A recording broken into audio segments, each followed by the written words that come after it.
Hey friend, welcome to the BotBuhdy AI report. Today we've got a packed show for you. Noam Shazeer quits Google, again, to join OpenAI. Before its IPO, Grok moves into Excel, Musk takes the fight into Copilot's living room. India's top court just ruled AI training on copyrighted content is legal. OpenAI just put your doctor in ChatGPT, health records, lab results, all of it. And finally, China just signed 29 countries onto its AI governance vision. Let's get into it. Imagine Google paying $2.7 billion to get someone back, and then watching them walk straight out the door to your biggest competitor. That is exactly what just happened. Noam Shazeer, the VP of engineering at Google and the co-lead of its Gemini AI models, has announced he is leaving Google to join OpenAI. And not just any time, right before OpenAI's IPO. This is not just a talent loss. This is a gut punch. Shazeer is one of the co-inventors of the transformer architecture, the foundational breakthrough that makes literally every modern AI model work, including ChatGPT, Gemini, and everything else. He left Google the first time to co-found Character.ai, the social chatbot platform. Google was so desperate to keep him in orbit that they paid $2.7 billion in 2024 just to reacquire his team. And now, he walked again, straight to Sam Altman's house. For OpenAI, this is a massive talent coup right before they go public. For Google, this is the kind of thing that gets brought up in board meetings for years. The message being sent to the AI world is loud and clear. Even Google's biggest stars are betting on OpenAI. Okay, this next one. I am genuinely excited about this. You are going to love it. Elon Musk just walked into Microsoft's house and set up camp. xAI has launched a free add-in for Microsoft 365 that puts Grok 4.5, Musk's flagship AI model, directly inside Excel, Word, and PowerPoint.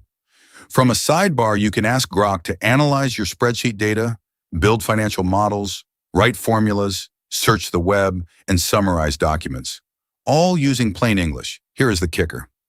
Microsoft already sells its own AI assistant called Copilot inside these exact same applications.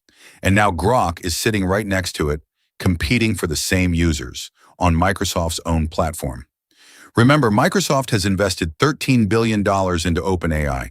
So you now have Microsoft's money backing OpenAI, Microsoft's Copilot competing with OpenAI, and Elon Musk's Grok competing with both of them inside Microsoft's own apps. The AI industry has officially reached the point where everyone is fighting everyone, everywhere, at the same time. And the winner is every office worker who just got multiple free AI assistants fighting for their attention. All right, I will be honest, I was a little skeptical when I first saw this one. But hear me out. Here is a massive legal win for the entire AI industry that flew under the radar this week. India's Delhi High Court has ruled that OpenAI's use of copyrighted news articles to train its AI models is not copyright infringement.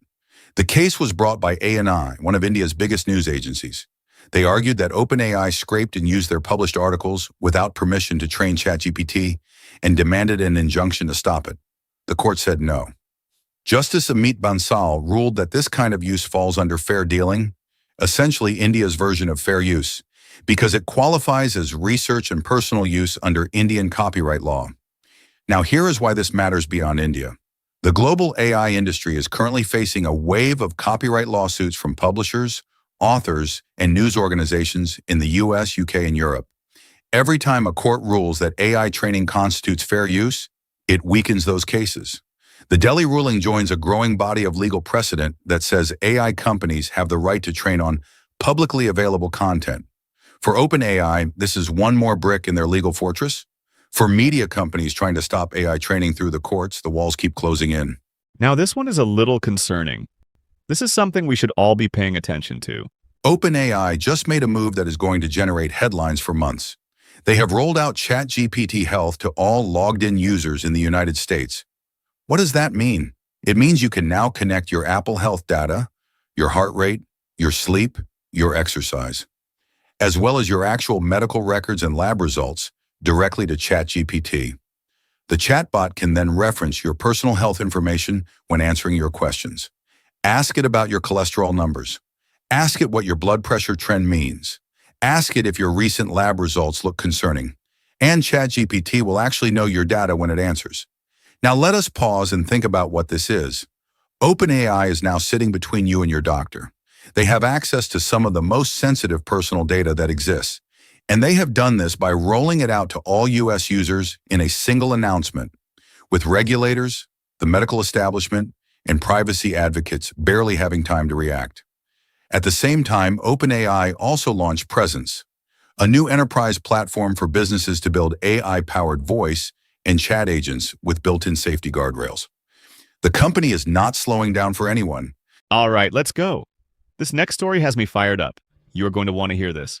While American tech companies have been busy debating open-weight AI models and fighting about kill switches, China just made a massive geopolitical chess move.